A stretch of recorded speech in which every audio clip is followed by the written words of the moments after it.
Hey boys, welcome back to the channel. Nordschleife guy here, and we've got something very special in store today. So the rFactor 2 devs have blessed us with what I think is probably the single biggest update I've ever seen in the game, at least during the time I've been playing.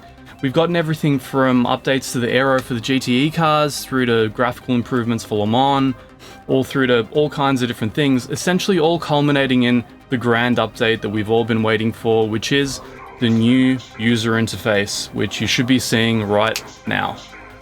So it's a nice little facelift. It looks pretty good. It's a little convoluted still like the old one, so I hope they rejig some of the layouts here, especially some of the side scrolling when you have to set up the car is a bit of a pain in the butt. But that all aside, what we're doing today has very little relevance to the update. What we're doing instead is something very daunting for me. We're introducing an LMP3 car to the Nürburgring Nordschleife. Now, the great thing about this car is that it has absolutely no assists whatsoever. That means no TC, no ABS, a crap ton of aero, and just a lot of fear to get you through the track. So I think it's going to be interesting. If you bear with me, I'm not a Le Mans prototype guy. I'm not very good at tuning these things.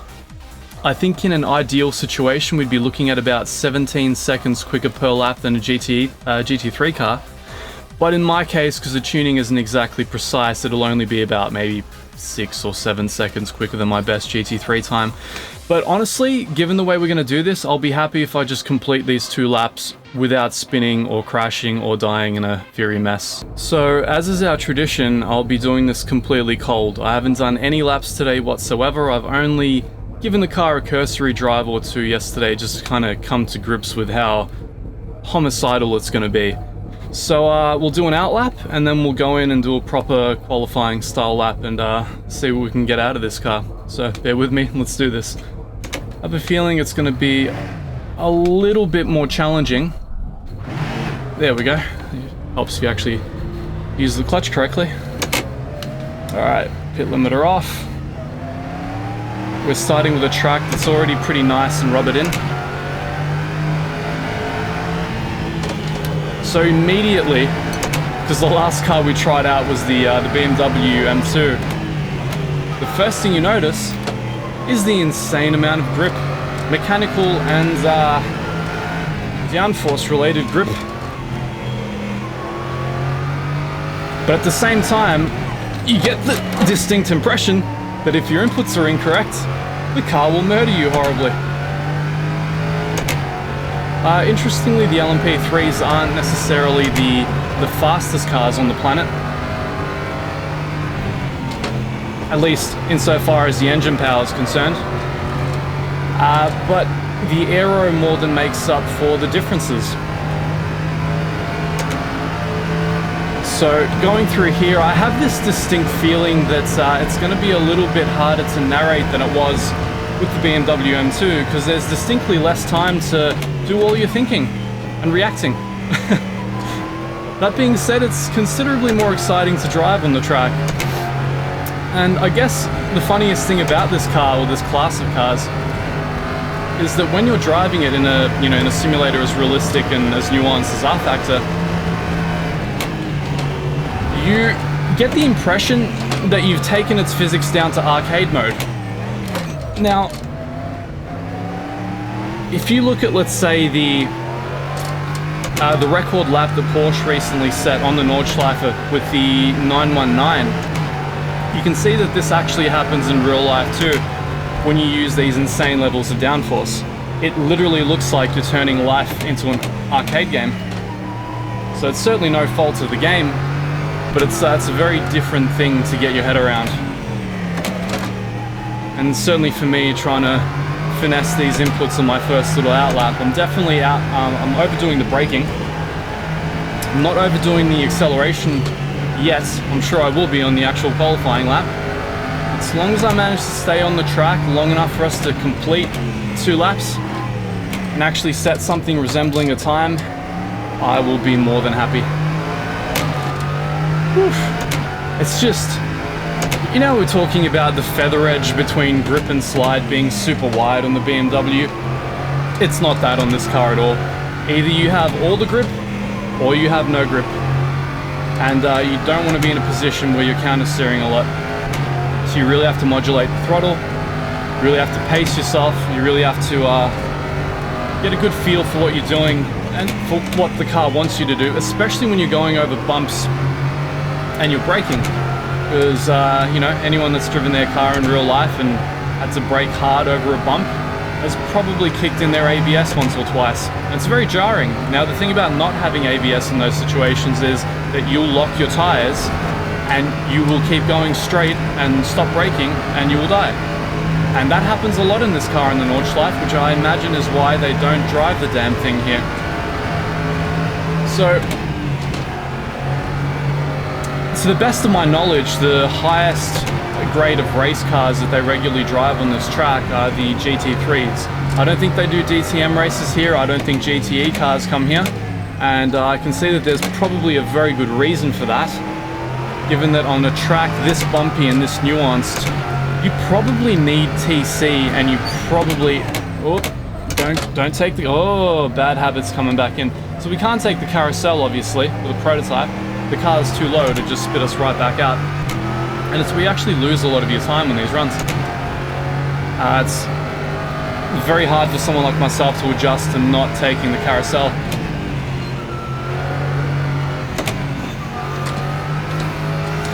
Alright, so already in stage 3. So I find some of the problems with my tuning on this car is that I find it sort of understeering at inopportune moments, such as under braking. I don't know if I need to move the brake bias around a little bit, or just, I don't know, finesse the wheel camber, or, you know, just drive better. Maybe that too. I gotta say, there's a certain flow that you get into with this car. This would be tremendous in real life. I mean, this would just feel like nothing else. Because it's all flow, it's all trail braking, it's trying to stay on the limit the entire time, which of course we're not trying to do right now because our car is cold. So it would be a very bad idea to do that. And in truth, I don't think one lap of the Nordschleife is actually enough to warm the tires up adequately. But, you know, they'll be warm enough for us to give it a proper shot. I mean, that part, doing that flat out in this car is just a joy, especially compared to the BMW. It was tricky to say the least. Bit of a tricky section, this one. You lose a bit of the aero. The car wants to, rear end wants to slide out on you there. Now this, yeah, mini carousel you can actually take in this thing, kinda. Whoop, not like that, but you can. So the hardest thing for me to adjust to is changing my approach on some of these corners. Like this, for instance, is completely flat in this car. It's like obscene to think about in a production-based road car, because you have to lift mid-corner in order to stop yourself from understeering out into the barrier. And you're going to see the braking zones coming up to the end after this final straight is just going to be... I mean, to get that level of courage in real life, I don't know. I don't know. You have to be mentally deficient. I don't think a regular person would be able to push themselves to do this. Because even doing this in a McLaren in real life, I was terrified when we started braking here. Yeah. So not braking, and braking. And plenty of time, plenty of space left to spare, so you can actually push the car harder than that. It's unbelievable. Alright, coming in for a proper lap, and of course you lose all your aero right there. Now this part's pretty hard, very easy to lock the tires, coming in and gradually on the throttle. Alright, so this is all going to be flat out because this car is messed up. Oh no, don't mount the curb. Woo. Okay, we're alive, being alive's good. Alright, down to third, and another tricky bumpy part. The car does want to lock its brakes there very much, and still copying some of that understeer on the braking, and get on the brakes early, try and keep it in. Can't mount the curbs in this. Cannot mount curbs in the prototype. If you try to mount the inside curbs, as you saw there, it's not a good time. You kind of just get bounced off. Alright, flat out through fluke plots. What the hell is that about? Flat out, all flat out. Line wasn't too bad, actually. One of the hardest things for me to get used to in this car is how sensitive the steering is. I think it's like 17 degree input or something like that, it's stupendous. You can do most of your turning without ever getting close to 45 degrees. And hard on the brakes without locking. It's the thing with this car, you're really trying to find that feather edge. I mean, having a good responsive brake pedal, which I don't have, is quite important in a car like this. You can kind of ride it at the limit of its capability, and I think that's where I'm losing a lot of my time, is really not knowing where that limit is. Probably should not have mounted that inside curb there, but it's alright, we're alive. That is what matters. I'm doing this in seconds, coming around and gradually on the power. See, the most dangerous sections in this car are usually the slow ones. It's kind of weird, right?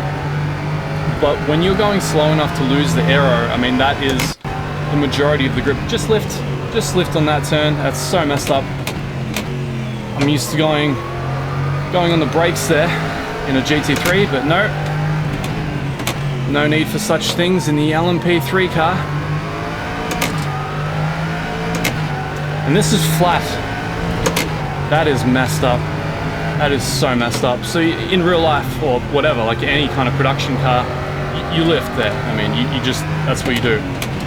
Not in the LMP3, oh no.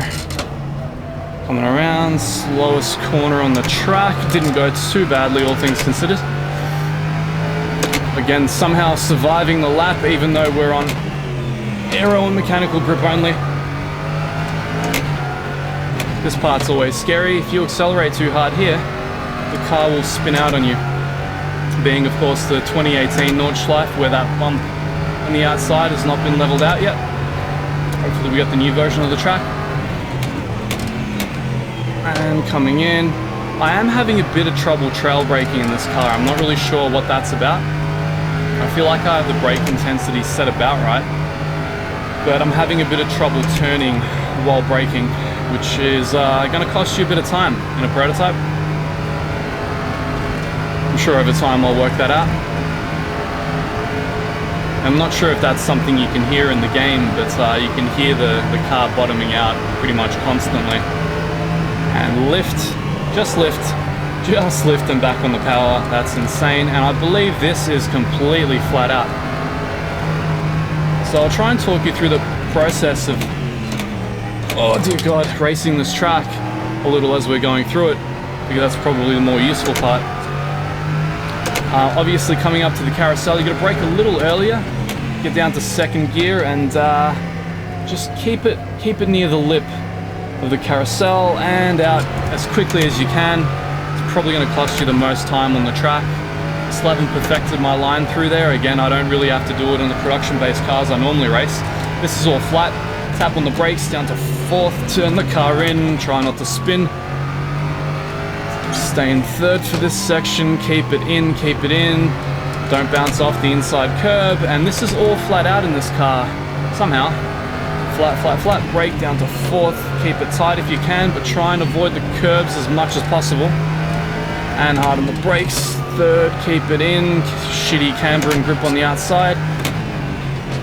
Third, keeping it tight again. Try and use as much of the track as you can. Yeah, this is a tricky one. Just an awkward gradient. Now this is a curb you can get away with mounting for some reason. I don't know why, don't know if that's realistic, but you just kind of can in the game. At least at this ride height. Hard on the brakes. And really push this thing to the limits, especially when you're moving fast. The amount of aero grip you have is just ridiculous. And top gear already, all flat, just completely flat, riding the camber of the track out. And hard on the brakes. Did that a little too early, cost me some time. And down to fourth, keep it tight. You know, one thing that's kind of ironic is that what's putting me off about this car is that it's right-hand drive. And the reason that's ironic is that I live in Australia, and that's where we drive. However, because most of the cars in Sims are left-hand drive, I imagine to cater to the North American market, I got used to racing that way in games. So the way I actually drive in real life feels more alien to me than anything else. there are a few moments I lost my nerve in that run. I tapped the brakes where I shouldn't have. There are a lot of moments in this car where you can literally just lift or go flat out, where no production car would ever be able to do that. I'm still trying to get my courage up with the car. Kind of makes me wonder how that driver for the 919 did what he did, because that car is about a minute quicker than this one around the track. Just kind of hard to process mentally. Ooh, man, it always wants to just kill you. It's this amazing thing.